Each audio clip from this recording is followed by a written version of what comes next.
from the opponent. So, Gumi is a patriotic Nigerian who has a view.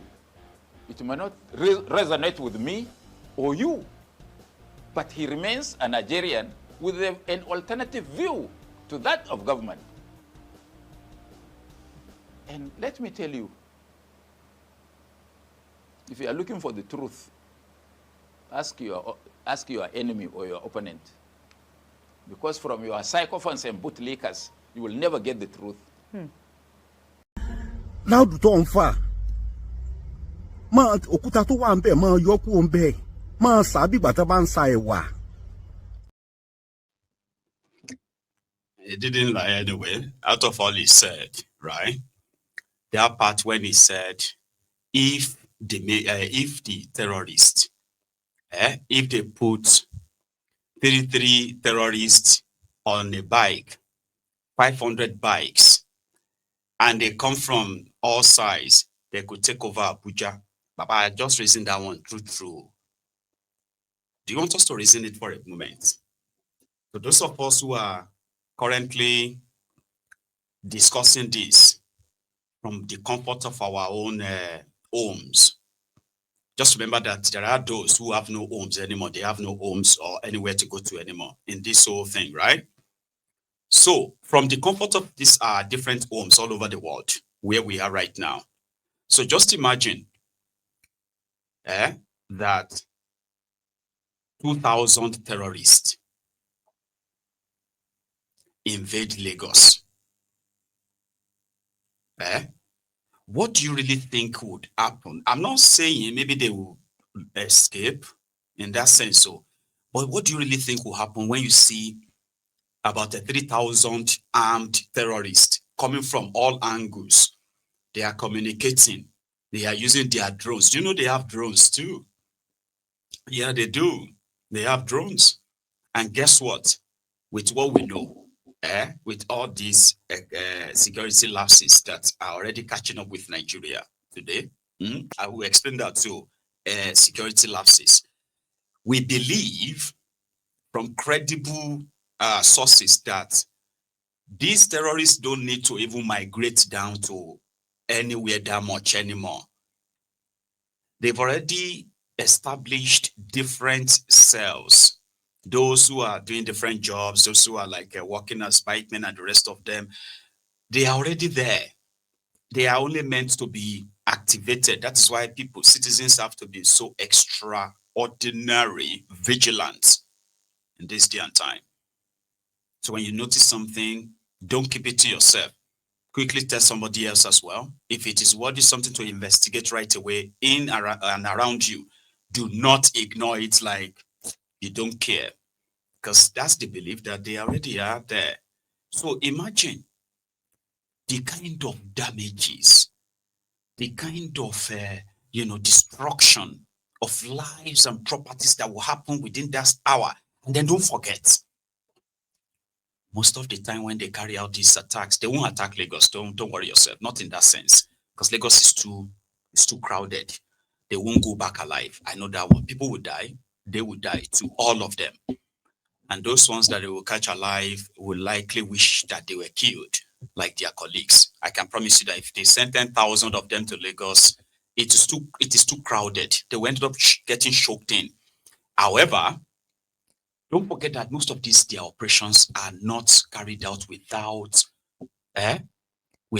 the tactical withdrawals of the Nigerian military on many occasions. Do you understand? There have been reports where the terrorists and their movement have been noticed by the people, and they have alerted the security men around them, most especially the army, the soldiers, that we've noticed this and that too, yeah? So with the impression that, okay, this military, they are now aware, only for most of them to be withdrawn a day before these terrorists will attack them. So which gives the credence to, without the government involved or somebody up there pulling the string, most of these operations of these terrorists will never succeed the way they are succeeding. Because most of the time, people actually knows. They know that they want to strike. And because they have nothing to fight with, so they raise the alarm through many, many medium that they could send it out and seek help. But unfortunately, those messages never really get to those who should do something. Do you get me now?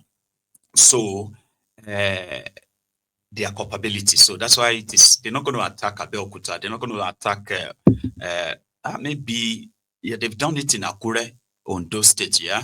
So Akure is the capital of Ondo. So you can't compare that. They can't do that in Ibadan. If they send 10,000 of them to Ibadan as well, I don't think a single one of them will live alive. You get what I mean?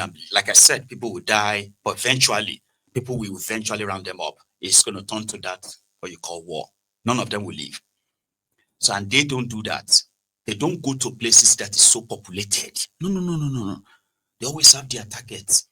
You know, all these border towns, smaller communities, all those communities that most of them have been cut off from the rest of the world. They don't have any real motorable roads. They don't have any means of communication in most cases. And, you know, it is that bad that the terrorists always they survey around, they spy around, and when they want to strike, they know the help is not coming, not from anywhere. And they usually do that in the middle of the night. But these days, they have been attacking during the day now. The churches, they've kidnapped the people. They were during the day service, right? The school children they kidnapped, well, that one was overnight. You know? So without those who pull the string, the saboteurs within the military, and how can you find them? Very, very simple. You place soldiers here. Their job, they are not just there on vacation. They are there because there's a potential threat to the people living in that community. Their job is to neutralize that threat. That is the order. Then in the course of them acting on the last order, somebody pulled them back. How do you find saboteurs? So they pull them back, and then people get killed and kidnapped. Community get ransacked and destroyed. So how do you find out that person is saboteur? It's just for you to trace the order. Who gave that order? First, who gave you the order? Soldier? Or it was my superior? Who's your superior? Superior, captain. Okay, you, captain. Who gave you the order to withdraw these soldiers from that point, at that point? It was my superior. Who is your superior? Or area commander, whatever it is, right? Then once you get to the last person that actually gives the order, you don't sack the person only. You arrest them and charge them for terrorism. They will be responsible for those people killed in that community. And then you automatically realize that such orders won't come again. But most of the time, we just talk about people being kidnapped, people killed, the terrorists did this, or they negotiated, they returned them. You are not looking into the real thing. You should. If they are interested in ending this, it's very simple. You are positioned there. Somebody said you shouldn't do your job. When you are hearing that these terrorists are shooting and killing, but you couldn't do your job, who gave you that order? Now people have been killed. That person should be charged, no matter their rank. Until that happens in the Nigerian military, this, like poverty in Nigeria, is to remain manageable. They will be managing it as it keeps growing and growing and growing and growing. And this one is not like even poverty. Okay, this one is feeding off poverty, corruption, and bad leadership. All joint. So it's like hydra-headed until the people that gives them that immunity, amnesty, until they are put on the slaughter for their crime. This is not going to end. You get that? But that is not how those who are the senior Runukus sees it. To them, as long as Tinubu is president, nothing else matter, because Tinubu believes that, people are believing that their future is secured with Tinubu if you remove insecurity. That is where you get to know people of low intelligence, okay? When they tell you that, you see, Nigeria is such a very, very nice place. If you remove the insecurity issue, and you're like, what are you talking about? How can somebody be a best place when you have insecurity? What is best in that place? You get what I mean? You can't say somewhere is, that place could have been. Don't say that. You can see where Nigeria was a very nice place until they brought in insecurity and terrorism. That would be a correct statement, I think. But saying Nigeria, Nigeria is a very lovely place. So if you remove the insecurity issue, what do you mean remove the insecurity issue? Do you know what the insecurity has actually caused? Destroyed Nigeria economy, impoverished Nigerians more. These guys successfully for a whole decade destroyed the agricultural sector of Nigeria. Like, they successfully did that. We were watching them destroying farms, slaying farmers, slitting their throats. Thousands of them have been killed. Farms have been so destroyed that for few places where people are managing to even farm, they are paying taxes to these terrorists before they could farm, before they could even harvest. And today, Nigeria, these guys are importing food to Nigeria. It's crazy, right? So if you think about it, it's not just about the killings, shooting and killing people. These guys have killed tens, hundreds of thousands of Nigerians, if not millions of Nigerians, through the destruction of the Nigerians' mainstay, the mainstay of Nigeria economy, agriculture. Or don't you think that in itself is a pure declaration of war? Before they started shooting the guns, right? The fact that the agenda to destroy the Nigerian food system is a declaration of war on the country. So nobody in government should by any means even be suggesting any peace deal with this terrorist, but not with the Ronu coups, the senior one especially, like this one. To endorse our son, President Bola Ahmed Tinubu, for second term in 2027 as the President of the Federal Republic of Nigeria. We want to remind all of us the state of things in Nigeria when we have our former late president. And now, Nigeria can now see that they have a future in spite of insecurity. We know that we are going to overcome the insecurity situation in Nigeria by the grace of God.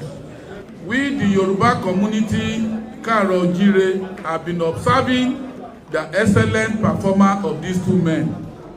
We only want to thank others, like the Speaker of the House of Rep, Dr. Tajuddin Abbas, for all their efforts in supporting him. So we want to encourage all Nigeria to support President Ahmed Tinubu and to endorse him and to vote for him massively in the coming election in the year 2027. We will all live to reap the dividends of democracy as being led by President Bola Ahmed Tinubu. And we want to tell his enemies there is no point wasting your energy in fighting a man that God has chosen for this moment. This man is a God's choice for Nigeria, and no man can remove him. Those who are planning coup, and those that we have been hearing are coup plotter suspects, they will all fail, and they will fail tremendously. So I want to assure all of Nigerians that we know that no man can remove Tinubu. Any man trying it will fail.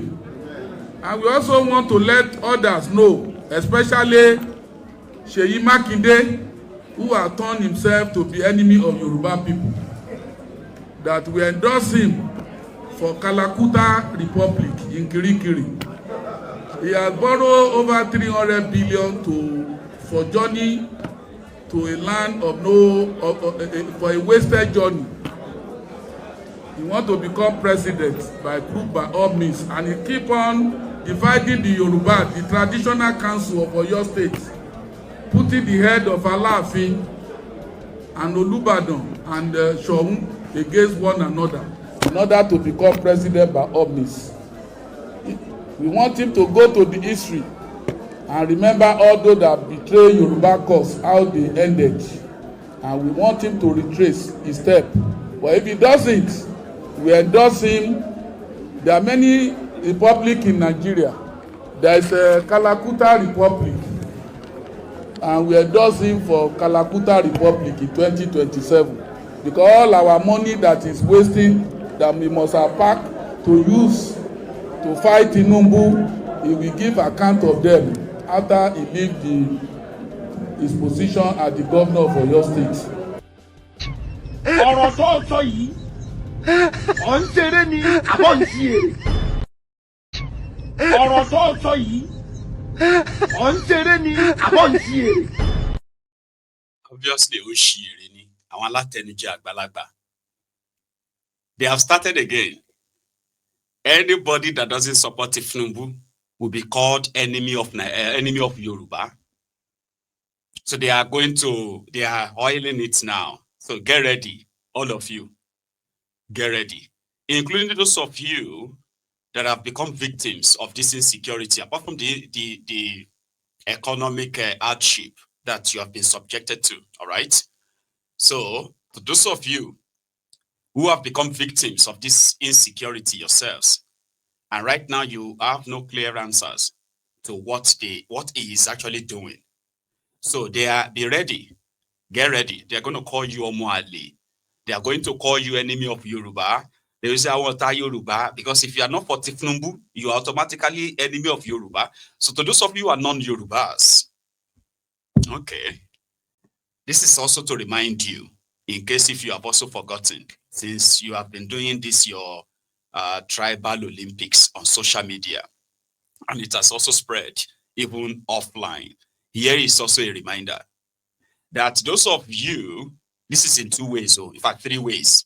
Remind me. The first one is that you see those of you that are genuinely like rejecting Tinubu for the fact that he is incompetent, corrupt, and well, you have seen how far they have taken Nigeria. Now, which is legit. You don't care whether it's a Yoruba or it's Igbo or it's Hausa, you don't care. This to you is that this is the most absurd, illegitimate regime you've ever seen. And they've shown it. They would rather do politics than do governance. Legito, they are, and you are non-Yoruba, they are going to say it is because you hate the Yorubas. That is why you are against Tinubu. So get ready. But before you, we who are Yorubas, we are famously called bastards. That is the English for Omoali. There are millions of Yorubas who have rejected Tinubu, right?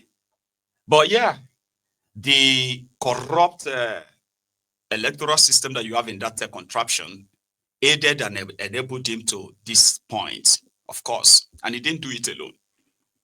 But despite that, I should remind you that the violence they wished towards you, the hatred they have towards you, which is mostly engineered by these old fools in Yoruba land, right? That will tell you that no matter what it is our own.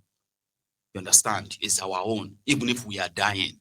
So if they remove him now, they will now put another person. Do you think that person will care about you? Now, you have a man there right now who have the responsibility, who have all the resources, who have all the needs to crush those who want to destroy his government. He's not doing that. He's enabling them. He appointed a terrorist sympathizer, somebody who is funding terrorism when he was governor. He appointed him as minister, right? But despite that, these old fools, they won't say the truth that way, that it is Tinubu himself that is destroying his own government by surrounding himself with praise singers, questionable characters, people that should be in jail, plus himself, people that should be in jail are now in position of authority, enabling all kinds of criminal activities, including terrorism. And Tinubu has no will to go after them. Our lives are in danger right now. But as a Yoruba man, you are not expected to say that. Forget all of that. He must remain the president. So if they remove him now, is he Shetima? Is he Obi? Yeah, it's COB now. So you think the Igbos are going to love you? Papa, this is not even about love or hate now. Tinubu has the power to keep us safe. Anybody who is, or everyone who is working against that, Tinubu has the power to crush them because his name is what everybody will be mentioning. It is Tinubu everybody is calling right now. Abi, no be so. Everybody is saying Tinubu, Tinubu, Tinubu. Abi, now this Tinubu has the power to see those who are making all of us scream his name and get rid of them. But rather, he keeps loading his regime with all these questionable criminals.